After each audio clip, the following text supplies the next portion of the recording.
Amados irmãos, com alegria eu desejo saudar a todos com a paz do Senhor. Que maravilha! 1 de Pedro, por gentileza, capítulo de número 1. Louvado seja o Senhor por essa rica oportunidade. Gratidão ao nosso pastor pelo privilégio de ministrar a palavra em uma data tão singular. Os parabéns a todas as mães presentes, a todas que escutam, e sem mexer com a seriedade deste altar também expressar o meu amor em nome do Misael, pai e filho, a mãe e a esposa Joyce, que é uma bênção em nossas vidas. Louvado seja Deus por tudo que Ele tem feito. 1 de Pedro, capítulo de número 1. Eu vou ler com os irmãos até o verso de número 3. Pedro, apóstolo de Jesus Cristo, aos estrangeiros dispersos no Ponto, Galácia, Capadócia, Ásia e Bitínia, eleitos segundo a presciência de Deus em santificação do Espírito, para a obediência e aspersão do sangue de Jesus Cristo, graça e paz vos sejam multiplicadas. Verso 3, bendito seja o Deus Pai de nosso Senhor Jesus Cristo, que, segundo a sua grande misericórdia, nos gerou de novo para uma viva esperança, pela ressurreição de Jesus Cristo dentre os mortos. Até aqui, louvado seja o Senhor. Amados irmãos, a forma mais apropriada de tratar uma carta, quando ela é escrita a uma comunidade que não é local, a várias pessoas, é epístola. O mais apropriado é a epístola de Pedro. Nessa noite eu vou tratar como carta de Pedro. A intenção não é ferir o que é mais apropriado, mas facilitar a compreensão da mensagem, da exposição desta palavra. Muito bem, quando nós olhamos para esse gênero literário, a carta, nós fazemos uma ligação com os dias de hoje, porque as cartas, elas venceram ao tempo, elas venceram as modernizações e estão presentes até os dias de hoje. Ontem mesmo, conversando com o pastor Wellington, caiu assim um papel da Bíblia, eu peguei, olha, está aqui o sermão, entreguei para ele. Não é um sermão, é uma carta que uma criança tinha escrito com amor para o meu pastor. Recentemente eu também vi o nosso pastor expressando a alegria em receber uma dessas cartas de uma criança, e isso é maravilhoso. Elas estão presentes no nosso dia a dia, em todos os sentidos, e a carta, ela tem uma estrutura, aquele que escreve, aquele que recebe, e um conteúdo, a intenção do que se está escrito. Muito bem, eu digo isso porque nós temos muito a aprender, até mesmo com o gênero literário que nós estamos diante, a carta que Pedro escreveu. Quem escreveu? Esse é um primeiro ponto que nós precisamos compreender. O verso de número 1 diz, Pedro, apóstolo de Jesus Cristo. Quem é este Pedro? É o Pedro que tanto a igreja conhece, comum para nós. É o Pedro que tem os seus altos e baixos na vida espiritual e também na vida pessoal. É o Pedro que anda com Jesus sobre as águas, num ato de extrema fé. Mas é o Pedro também que, pressionado pelas perseguições que estavam correndo naqueles dias, nega esse mesmo Jesus, cujo ele vivenciou experiências extraordinárias. Mas o que nos desperta atenção nessa questão de quem escreveu Pedro, o apóstolo de Jesus, é que ele não fica marcado pelos seus baixos, pelas dificuldades que ele passou na sua vida pessoal. Pedro é conhecido pela igreja como um grande homem de Deus, que foi cheio pelo Espírito Santo também, quando manifestou a poderosa promessa de Deus, em Atos capítulo 2, É o Pedro que, cheio do Espírito Santo, prega a palavra de Deus, e mais de 3.000 almas aceitam a mensagem do Evangelho. É o mesmo Pedro também que, cheio do poder de Deus, cumpre a expressão que o próprio Jesus Cristo diz a ele: Pedro, se tu me amas, apacenta as minhas ovelhas. Foi um grande pastor. Ele mesmo, nesta carta que ele escreve, se coloca: eu também, como um ancião, não só um apóstolo, mas um pastor. Era um homem que tinha um cuidado com o pastoreio da igreja de Jesus Cristo.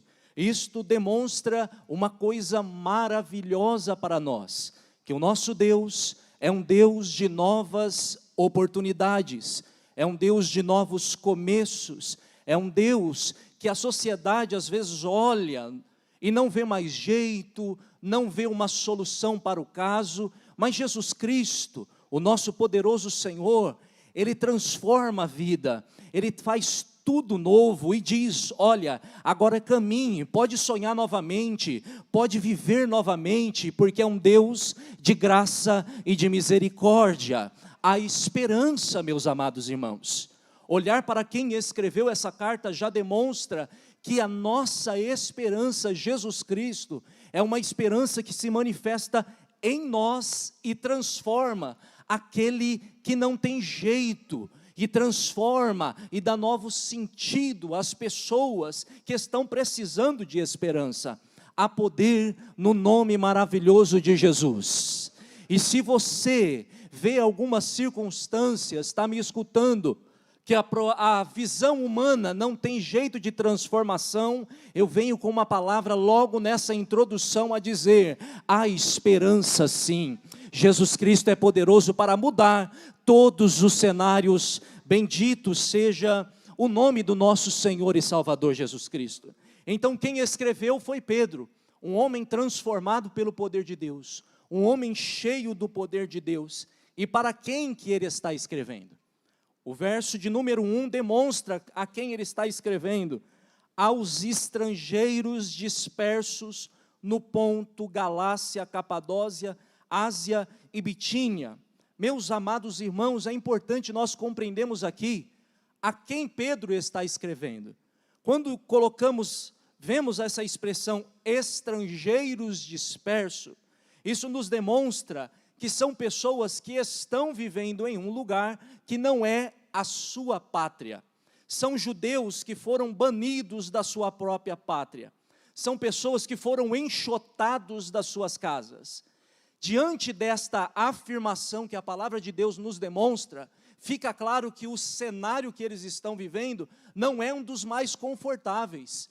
Nós, de longe, vivemos o que eles vivenciaram. E provavelmente estes irmãos judeus que são dispersos são de origem, do início, ali em Atos capítulo de número 8, quando começa a formar a igreja de Jesus Cristo. Pedro está incluso nesta igreja e há uma grande perseguição que foi instalada. Atos capítulo de número 8, logo após Estevão ser martirizado, ser morto, a palavra de Deus nos diz que houve uma grande perseguição naqueles dias, e todos foram dispersos, e todos foram expulsos. Houve uma grande perseguição, exceto os apóstolos. Apenas os apóstolos tiveram o privilégio de ficarem instalados ali em Jerusalém. Os outros foram dispersos. E aqui nós aprendemos uma grande verdade.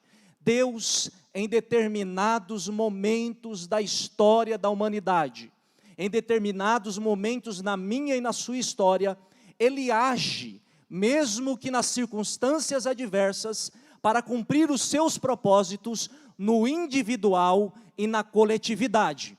Eu vou repetir para que isso fique muito fixo na mente dos amados irmãos. Em determinados momentos da história da humanidade, da minha e da sua vida, Deus age, mesmo que em circunstâncias adversas, para cumprir os seus propósitos no individual e na coletividade.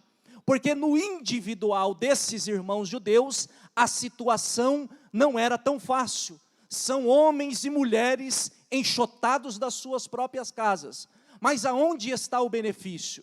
Aonde está o propósito de Deus nessa questão? Olhando para a história da igreja, um dos grandes acontecimentos que contribuíram para o crescimento da igreja cristã se chama diáspora. O que é isso, irmão Misael? A diáspora é justamente a dispersão dos judeus. Os judeus foram dispersos das suas casas por conta da perseguição.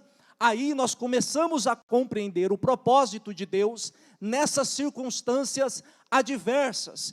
Porque se o verso de número 1 de Atos, capítulo de número 8, diz que eles foram expulsos das suas casas, o verso de número 4 demonstra algo glorioso. Fala que estes que foram dispersos saíam anunciando a palavra de Deus. Bendito seja o Senhor. O que quer dizer isso? Aonde eles chegavam, chegava a palavra de Deus. Aonde eles chegavam esperanças de novos começos, esperanças de novos caminhos, porque a palavra de Deus não cessava de se falar. E olha, irmãos, nos desperta a atenção a fé desses amados irmãos nos primórdios da igreja cristã, porque eles foram enxotados da sua pátria, mas ainda assim eles pregavam a palavra de Deus. A palavra de Deus não afirma categoricamente isso que eu vou conjecturar aqui, mas muito provavelmente irmãos daqueles judeus naquela época talvez falaram: para que tudo isso?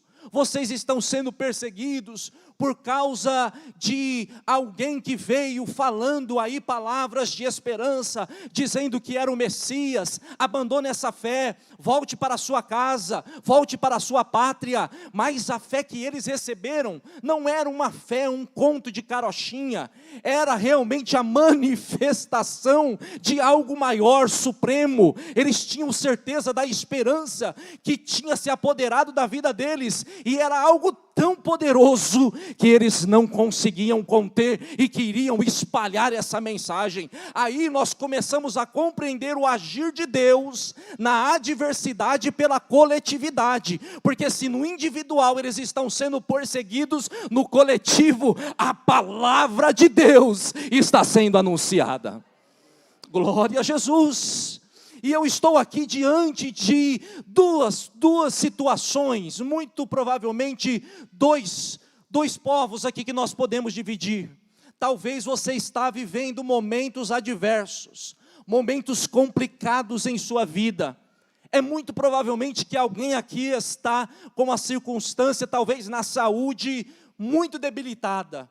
Talvez a circunstância é financeira, é sentimental. E eu também estou falando para irmãos aqui que estão vivendo o melhor das suas vidas, vivendo o melhor no sentido de todas as coisas na sua casa. E há 3 grandes verdades que nós conseguimos compreender com isso. A primeira delas é que, independente das circunstâncias, mesmo nos cenários adversos, Deus continua no controle de todas as coisas. Deus continua no controle de todas as coisas.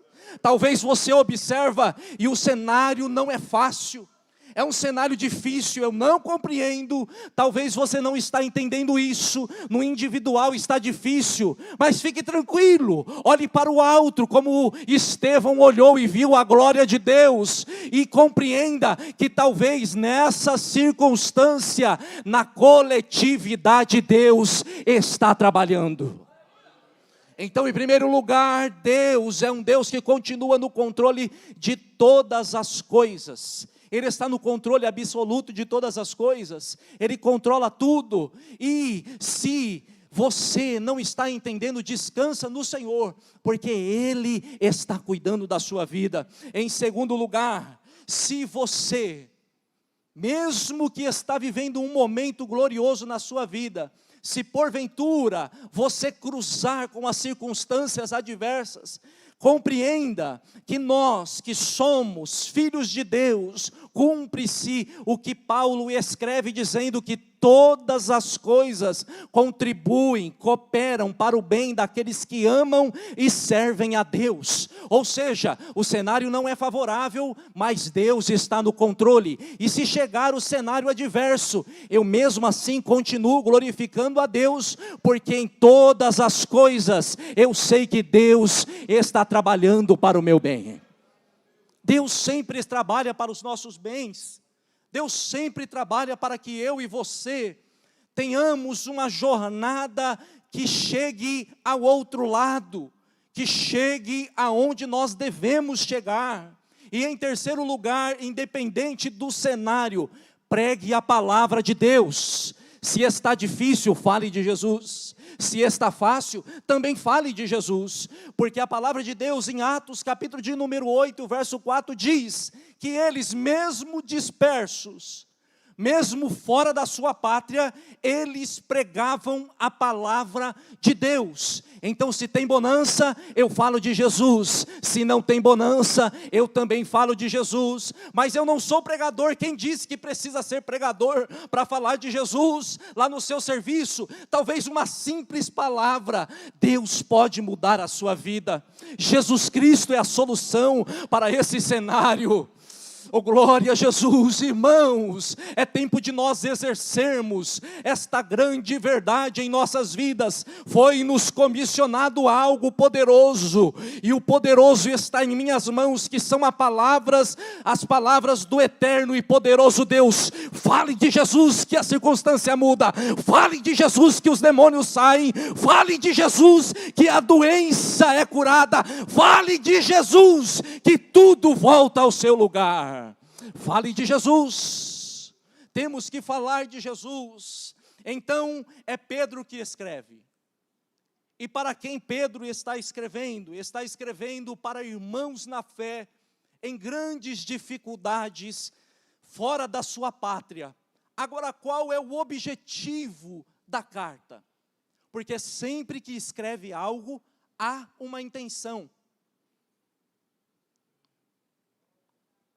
Seja essa intenção de demonstrar amor, afeto, e olhando para o gênero literário, para as cartas, normalmente os apóstolos, em especial aqueles que nós tanto conhecemos, Pedro, Paulo, Tiago, João, a intenção é sempre alertar de uma determinada situação. E aqui não é diferente. A intenção de Pedro, ao escrever esta carta, é porque havia um problema com duas raízes. Qual que era o problema? O problema é que a fé daqueles irmãos estava em perigo. Irmãos, permita abrir um parênteses aqui na exposição desse texto. Os irmãos perceberam que as formas de atuação do inimigo das nossas almas não mudou? Porque normalmente ele tenta atingir a nossa fé. Porque se eliminar a nossa fé, nós retrocedemos do caminho da caminhada. Então lá nos primórdios, essa era a intenção do inimigo. Ele estava tentando minar a fé daqueles irmãos que tinham recebido a Jesus Cristo como Senhor e Salvador das suas vidas. E este problema da fé tinha duas raízes. Quais são as duas raízes? A primeira raiz era os benefícios que o mundo poderia oferecer. Vamos resumir aos prazeres. E a segunda raiz era as dificuldades. Perceba, dois extremos. O primeiro extremo, os benefícios. O segundo extremo, as dificuldades. Aonde nós encontramos isso?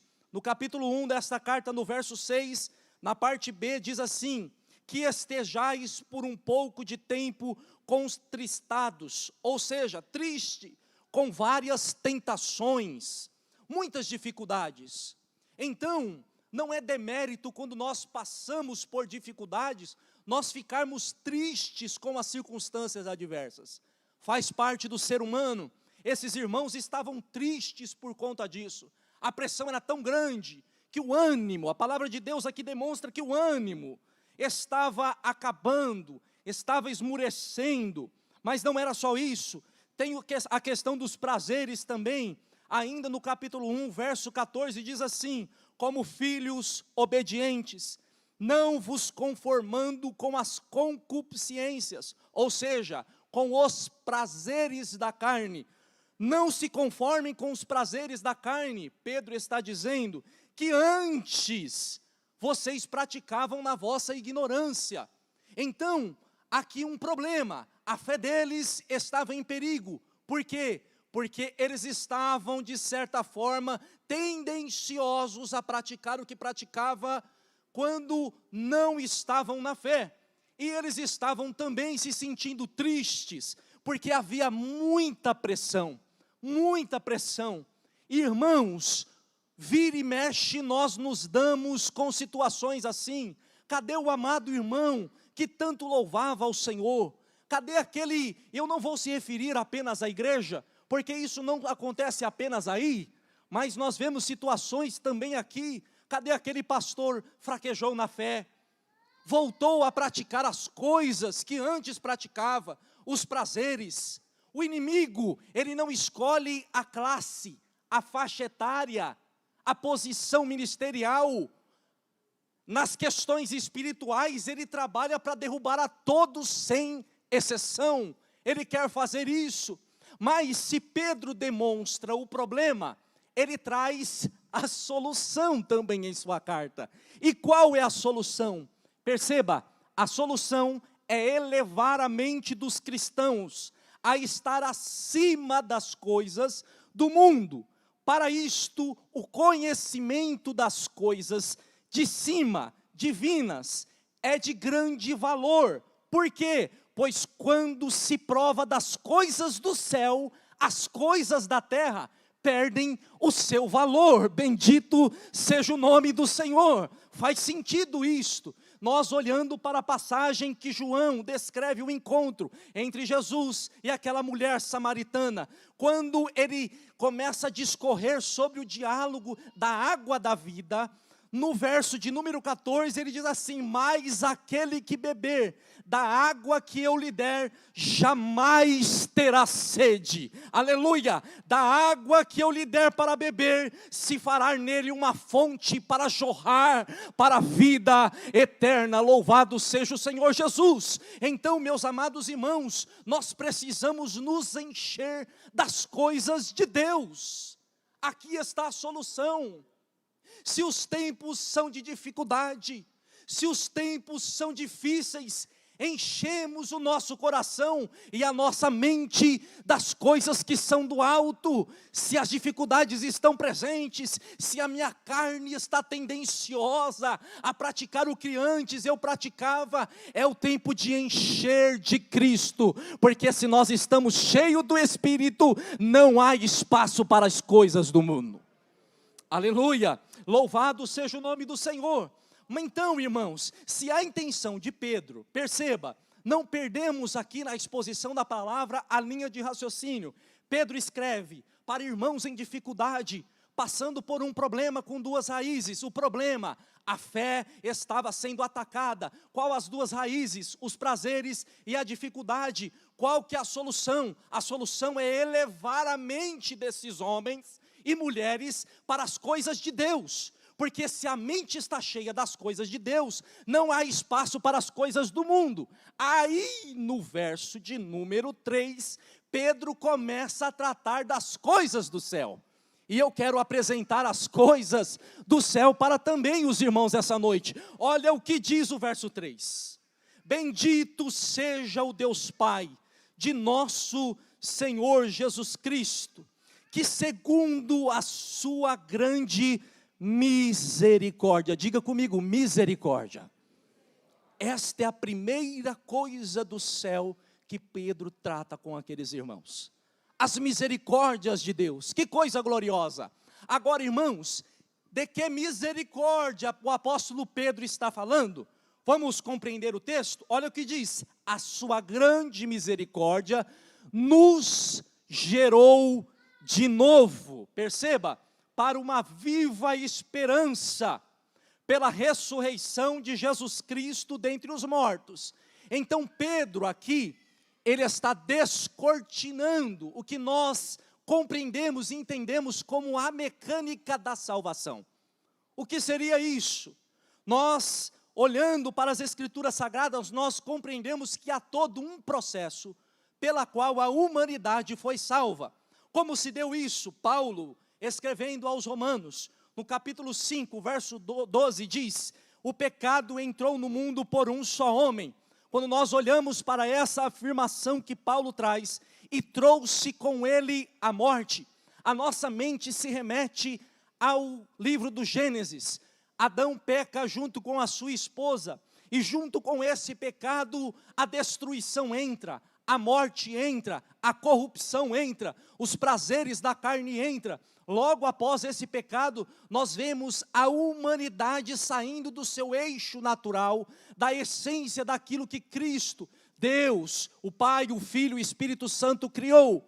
As coisas saem do seu lugar, mas elas não apenas ficam fora do eixo do lugar, porque se por um homem o pecado entra e a morte é gerada, assim que o pecado entra, cria-se um abismo entre nós e Deus, porque Deus é amor, mas a palavra de Deus também declara que este Deus que é amor abomina o pecado. Há uma repulsa de Deus pelo pecado por conta da sua santidade. Ele é santo, santo, aleluia, Ele é santo, e não há como entrar na presença deste Deus santo e glorioso em pecado. E se há um pecado, se há um abismo criado, tem que se haver uma solução.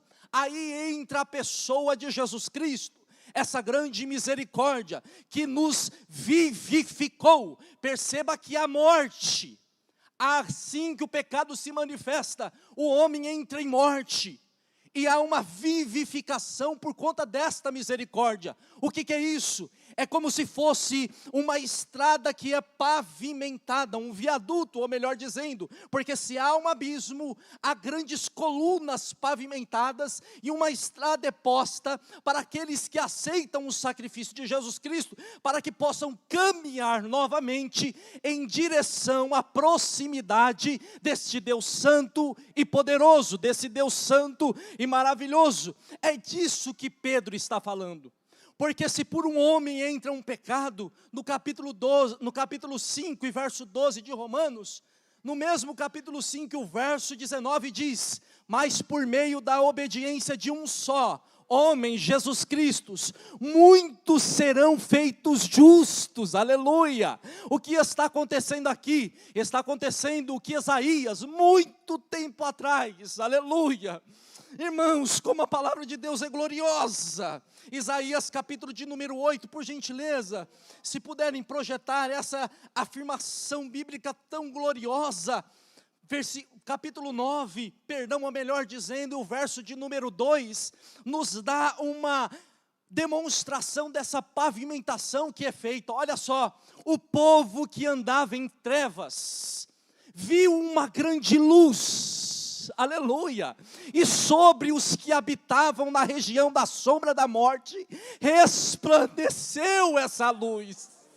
De que forma resplandeceu essa luz? O verso de número 6 do capítulo 9 diz: porque um menino nos nasceu, o filho nos deu, e o principado estará sobre os seus ombros, e se chamará o seu nome maravilhoso, Conselheiro, Deus forte, Pai da eternidade e Príncipe da paz. Bendito, bendito, bendito, bendito seja o nome do Senhor Jesus. É a mecânica da salvação acontecendo, mas ela inicia nessa manifestação, nessa palavra profética que se irá manifestar Jesus Cristo. E isso se cumpre na palavra de Paulo, escrevendo aos Filipenses, no capítulo 2, a partir do verso 5. É um Deus que se dispõe de toda a sua glória. não tem por usurpação ser igual a Deus, se manifesta, é obediente até a morte de cruz. Por que ele faz isso? Ele faz isso para se cumprir o que Pedro declara àqueles irmãos. É como se Pedro estivesse descortinando tudo isso e mostrando para eles: os prazeres estão fazendo vocês retrocederem. Não retrocedam, porque o sacrifício foi muito grande. Jesus Cristo morreu por vocês. Deus me trouxe aqui como profeta da palavra dele para dizer: não retroceda, não ceda, se santifique, porque vale a pena, porque Cristo morreu pela sua igreja. Louvado seja o Senhor. Que coisa gloriosa! Mas as misericórdias de Deus, elas não ficam apenas limitadas ao eixo da salvação. Porque o que é a misericórdia de Deus? A misericórdia de Deus são formas da atuação da bondade do próprio Deus. Porque se a graça, o que é a graça? A graça é a bondade de Deus se manifestando aos que precisam de perdão. E o que é a misericórdia de Deus? A misericórdia de Deus é a bondade de Deus se manifestando ao que estão angustiados e aflitos.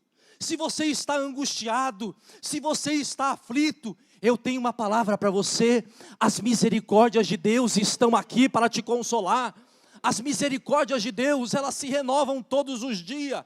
Então a misericórdia de Deus é a bondade de Deus se manifestando para quem está angustiado e aflito. Mas não é só isso, amados irmãos. As misericórdias de Deus, qual que é a sua origem? A origem dela é no próprio Deus. Porque Paulo, quando ele escreve a sua segunda carta aos irmãos em Corinto, no capítulo 1 e verso 3, diz assim: o Pai das misericórdias e de toda a consolação. Então, as misericórdias, assim como o amor, faz parte da essência do caráter de Deus. E caminhando para finalizar essa reflexão introdutória da primeira carta de Pedro, perceba, se faz parte da essência de Deus, isso nos traz esperanças, amados irmãos e irmãs que aqui estão, porque Deus sempre tem intenção de compartilhar os seus atributos. Ele faz eu e você a sua imagem e semelhança. Quando nós olhamos para Moisés, ainda que de forma limitada, ele manifesta a sua glória a Moisés, porque ele queria conhecer a glória.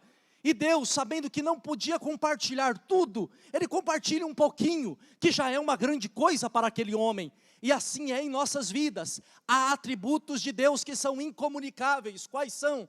A sua onisciência, a sua onipresença. Eu não posso estar aqui em outro lugar de corpo físico, mas há atributos de Deus que Ele compartilha na sua limitação, de forma parcial, e as misericórdias são dessa forma. Por que você está afirmando isso, irmão Misael? Porque o próprio Jesus, escrevendo quando Mateus escreve o relato no capítulo 5, e o verso 7 diz: bem-aventurados misericordiosos, pois alcançarão misericórdia. Amados irmãos, que coisa especial, pastor. Isso é muito especial. Porque perceba, Deus é um Deus de toda a misericórdia.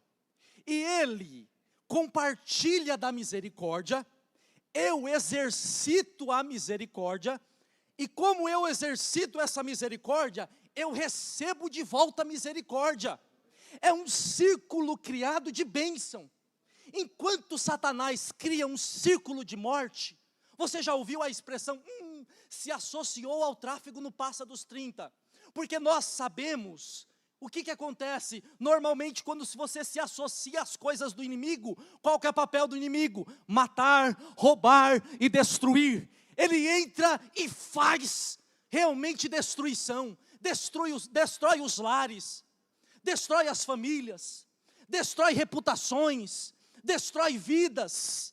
Mas se por um lado o inimigo faz isso, por outro lado há um Deus todo misericordioso que primeiro Ele salva, Primeiro Ele nos coloca em condição de justificados. Dá para você glorificar a Deus por isso?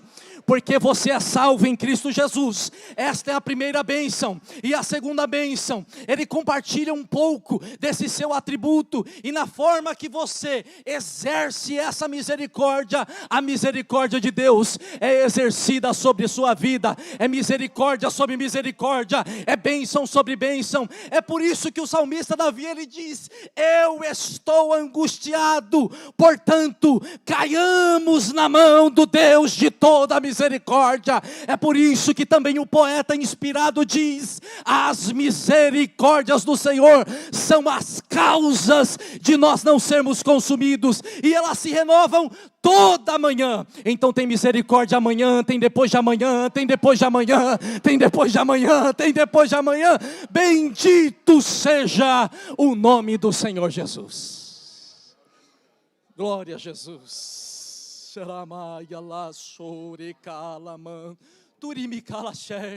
Aleluia.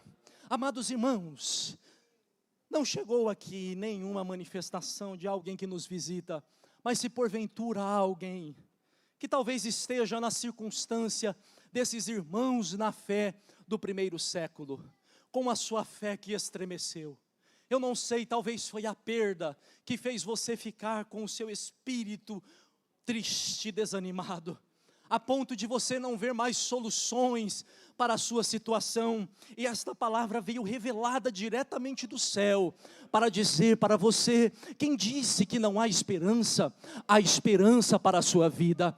Jesus de Nazaré está aqui, e Ele quer fazer nova todas as coisas para você.